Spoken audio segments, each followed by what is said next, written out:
एक बात बोली जाती है बीजेपी के लिए कि सरपंच बीजेपी से नाराज हैं। आप गांव के सरपंच हैं जी। आप कैसे आ गए जी बीजेपी के प्रोग्राम में? ऑन कैमरा हम कह रहे हैं कि जो कमियां रह गई हैं इसमें कुछ लोग ये बोल देते हैं कि कैप्टन साहब ने विकास कार्यों में तो कोई कमी नहीं छोड़ी, परंतु बाजू पकड़ के यह नहीं पूछा क्या हाल चाल है। एकजुट संकल्प है कि अपने लोगों के बीच में बैठ करके के नारनौंद वासियों के बीच में बैठ करके साथ उनकी कही भी बात कैसे आगे बढ़ाई जाए उस तरीके काम करने का संकल्प लेकर के आए हैं। नमस्कार साथियों, मैं हूं आपका होस्ट कुलदीप सिंह पुनिया और मैं लेके चलता हूं आपको राजनीति की दुनिया। अगर राजनीति की दुनिया की बात करें, आपको तरह तरह की बात सुनने को मिलेंगी। आपको यह भी सुनने को मिल जाएगा जो कैप्टन साहब हैं, कैप्टन साहब के साथ एक विशेष वर्ग के लोग हैं, एक विशेष वर्ग के लोग नहीं हैं। उस वर्ग के लोग उनको वोट देंगे, उस वर्ग के लोग उनको जितवाएंगे। परंतु आज हम आपका यह मिथ दूर करेंगे। आज हम जिस जगह पे मौजूद हैं आप भी हैरान रह जाओगे। एससी समाज, एससी वर्ग में हम मौजूद हैं और कल एक नैरेटिव सेट किया जा रहा है कि एससी समाज भाजपा से नाराज है, कांग्रेस की तरफ जा रहा है और कैप्टन से खासकर नाराज है। लेकिन आज हम जिस घर में खड़े हैं ये एससी समाज का और धानक बिरादरी का निवास स्थान है। हाँ। सही है जी? हाँ जी, बिल्कुल ओके। ये मेरे साथ जितने भी तमाम चेहरे खड़े हैं आप देख लीजिए, ये धानक समाज से आते हैं और सब ने आज ये कार्यक्रम देख लिए। मेरे बगल में सात्विक सिंधु जी खड़े हैं। धन्यवाद जी, स्वागत है। बहुत बहुत धन्यवाद जी, आपके सभी दर्शकों को राम राम जी। धन्यवाद। सात्विक जी का इन्होंने प्रोग्राम किया अपने घर पर और सात्विक जी से इन्होंने, हम सुन रहे थे, यही मौजूद थे, इस प्रकार की बातें की बहुत ही जरूरी और बड़ी अहम है। सात्विक जी, सबसे पहले तो हम एक चीज़ आपसे जानना चाहते हैं कि जो युवा पीढ़ी है जी, असली ताकत राष्ट्र की युवा पीढ़ी होती है और यह आप भली भांति समझते हो, आप खुद भी युवा हैं जी। तो आप क्या मैसेज देना चाहेंगे? आप क्या वो लेके चल रहे हैं, रोड मैप लेके चल रहे हैं खासकर युवाओं के? जी, मेरा इसमें इतना सा मानना है जी, खास करके क्योंकि मैं खुद ही इसी दौर से गुजर रहा हूँ। जी जी।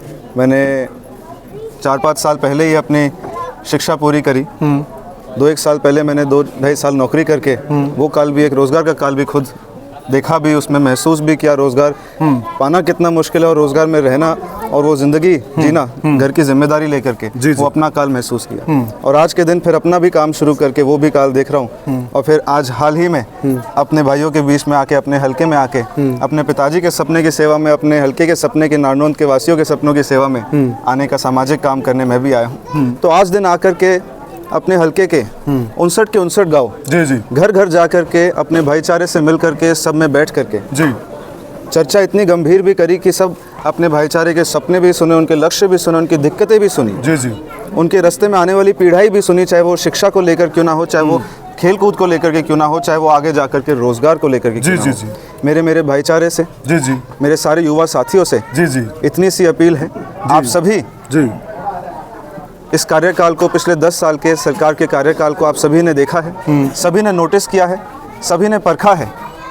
इस सरकार में मेहनत करने वाले वो युवा जिनने मेहनत करी है, शिक्षा प्राप्त करी है, आगे अपने घर की जिम्मेदारी लेने का उनने मकसद लिया है, तो उन युवाओं को मौका मिला है। और यही बात आगे बढ़ाने करके और इसको और दुगनी रफ्तार से चलाने के लिए कैप्टन साहब भी यही 2024 में संकल्प लेकर के आ रहे हैं कि घर घर उस युवा को मौका मिले, किसी भी आर्थिक स्थिति के 36 बिरादरी के उस युवा को मौका मिले जो अपने घर की आर्थिक स्थिति, अपने घर के मान सम्मान के लिए मेहनत कर रहा है, उसको मौका मिले और उसको रोजगार मिले। थोड़ा सा मैं संक्षेप में कर देता हूँ। मैंने कैप्टन साहब का भी इंटरव्यू किया था। कैप्टन साहब ने साफ शब्दों में कहा था कि हमने सामूहिक काम करवाए हैं जी। इस बार हमारा फोकस रोजगार और केवल रोजगार पर होगा और वही चीज आप कह रहे हैं। यानी कि जो रोजगार की कमी रह गई थी, हल्के से एक आवाज आ रही थी कि कैप्टन साहब ने सामूहिक काम तो कर दिए पर रोजगार नहीं दिए।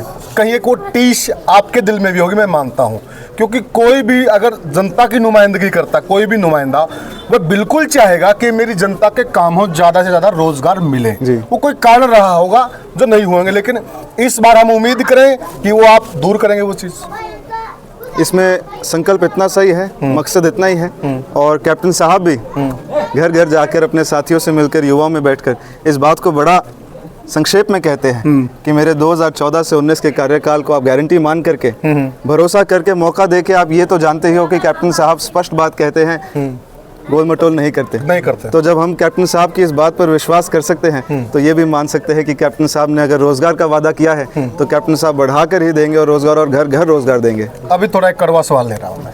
देखिए, कैप्टन साहब के जो कार्य हैं उनकी तारीफ विरोधी भी करते हैं। दादा गौतम खैर आप बीजेपी में आ गए हैं, उन्होंने जब वो भाजपा में नहीं थे तब तारीफ की कि जो काम कैप्टन साहब ने कर दिए मैं कभी नहीं करवा सकता था। डॉक्टर अजय चौधरी भी कैप्टन के विकास कार्यों की तारीफ करते हैं, जस्सी पेटवाड भी डॉक्टर साहब के विकास कार्यों की तारीफ करते हैं, फिर कमी कहाँ पे है? तारीफ सभी कर रहे हैं तो लग जाए पीछे।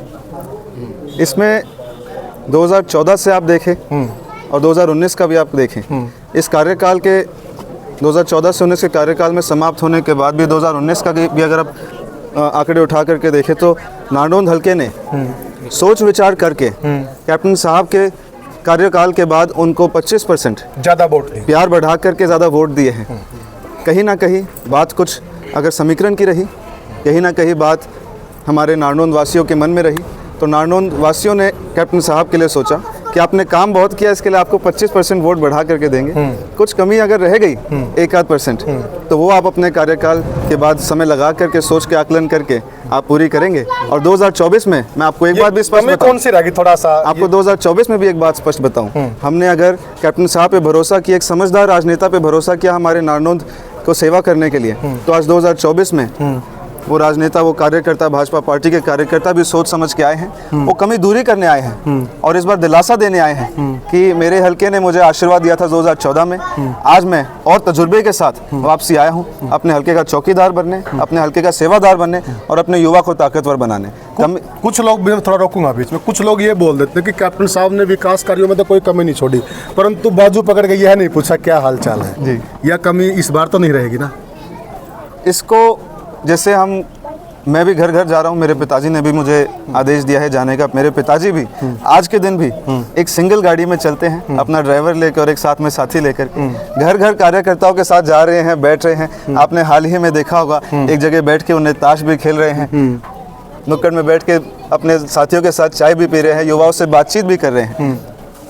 कहीं ना कहीं राजनीतिक तजुर्बा बड़ा है, कहीं ना कहीं उन्हें अपने कार्यकाल में चीज़ें जो सीखी हैं और उसके बाद आज जब बैठे हैं तो इस सोच के साथ आकर के बैठे हैं कि हमारे हल्के के जो काम थे, जो ज़रूरी काम थे, जो कराने सामाजिक काम थे, वो हमने 14 से 19 के कार्यकाल में कर लिए और अब उनको कराना भी समझ आ गया कि वो कैसे चलेंगे। तो वो इस बार अपने आप चलेंगे ही चलेंगे, सरकार में भी चलेंगे, अफसरों से भी चलेंगे, सबके साथ चलेंगे। पर इस बार कैप्टन साहब का एकजुट संकल्प है कि अपने लोगों के बीच में बैठ करके, अपने साथियों के बीच में बैठ करके, नारनौंद वासियों के बीच में बैठ करके उनका सुझाव लेकर के, उनसे मदद मांग करके, उनके सुझाव के साथ, तजुर्बे के साथ उनकी कही भी बात कैसे आगे बढ़ाई जाए, उस तरीके काम करने का संकल्प लेकर के आए हैं। और मेरे ख्याल से हमारा नारनौंद वासी भी यही चाहता है और सबके मन में यही बात है। यानी कि अगर हम संक्षेप में कहें तो इस बार जो काम होगा वह जनता के हिसाब से होगा और जनता से पूछ के होगा और जनता के मन माफिक होगा, ये कह सकते हैं ना? बिल्कुल ठीक बात है, सही है ना? हाँ जी। ऑन कैमरा हम कह रहे हैं कि जो कमियां रह गई हैं, जिस प्रकार से भी रह गई, वो इस बार नहीं रहने वाली है। इसमें राजनीतिक तजुर्बे के उदाहरण दे तो फिर ये कमी आगे रहनी नहीं चाहिए। 2014 के बाद 29 से आते आते हमारा नारनौंद वासी, एक नारनौंद वासी वो कैप्टन साहब को मौका वापसी देगा कि आप हमारे सेवक हो, आप हमारे चौकीदार हो, आप ही को मौका दिया जाएगा सेवा करने। चलो, बड़ा खतरा आप किसे मानते हैं, जस्सी पेटवाड़ को, डॉक्टर अजय चौधरी को या उमेद लोहान को? इसमें आपको एक बड़ी सत्य की बात बताऊं, बड़ी स्पष्ट बात बताऊं, मेरे परिवार की भी बात यही है, घर में चर्चा भी जब होती है यही बात है, और हमारे संस्कार भी कुछ ऐसे हैं, हम अपने कार्य के बारे में ही सोचते हैं। हम ना दाएं देखते ना बाएं देखते, हम अपनी मेहनत करते चल रहे हैं। घर घर जाके 36 बिरादरी के आगे जाके हाथ जोड़ करके किसी अपील भी कर रहे हैं, अनुरोध भी कर रहे हैं, मौका भी मांग रहे हैं। तो आप ये शायद प्रश्न किसी और से पूछे तो आपको बेहतर सवाल मिलेगा। चलो, एक सिंगल सवाल और है, दूसरी पार्टी को लेके है। क्या आप मानते हैं कि अगर जस्सी पेटवाड़ आज़ाद चुनाव लड़ता है तो वो आपके लिए मुफीद कंडीशन होगी? इस प्रश्न पे फिर शायद आपको बेटर आंसर कोई और दे पाएगा। जी जी। तो एक जवाब साथी यह भी आप भी देख लीजिए, एक बात बोली जाती है बीजेपी के लिए कि सरपंच बीजेपी से नाराज हैं। आप गांव के सरपंच हैं जी? हाँ, आप कैसे आ गए जी बीजेपी के प्रोग्राम में? सरपंच नाराज थे। हाँ। नाराजगी सरपंचों ने सिर्फ एक पंचायत मंत्री देवेंद्र बबली से थी। अच्छा, क्योंकि देवेंद्र बबली चल रहा था। हाँ हाँ बोलो बोलो।